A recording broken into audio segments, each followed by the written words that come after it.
Eddie described his many great motivational techniques, Joe. His famous story, which I've never actually asked him about, when he came over to England first, that to show Ben Youngs that he needed to lose some body weight, he offered him a packet of jelly babies. Whether that's true or not, we don't know. He also told us of a story of incentivizing you for improving your goal kicking with a holiday to Fiji. Can you remember that, or is that an urban myth? No, it's true. It's 100% true. Talk to us. So I think, as I said, I was a little bit different. I think, when Eddie arrived, I had a different motivation and a different approach to the game, and I think, at one stage I loved hanging around after training and kicking goals and having a muck around, and for whatever reason, I ended up being the best kicker in the team at that time, and so I was throwing the ball in Super Rugby, and my view of that, on some level, is that you have to. I was a reluctant kicker. I enjoy kicking goals, but when you are in a precious situation, kickers don't win games, but they lose games. And I had I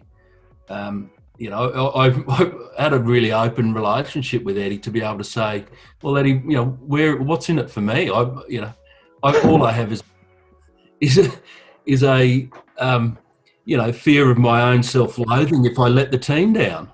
I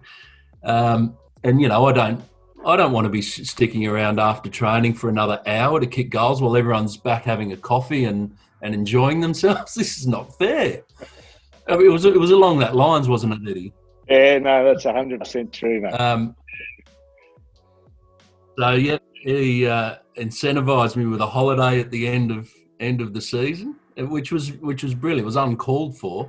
But I actually said, well, where is how am I going to be motivated to stick around for an hour after training and kick goals? Because it wasn't innately in my nature to want to be that person. And not everyone is. Not everyone wants to be the person who's kicking goals on Christmas Day. All those great urban myths of people who do that. Some people like to train less and play more.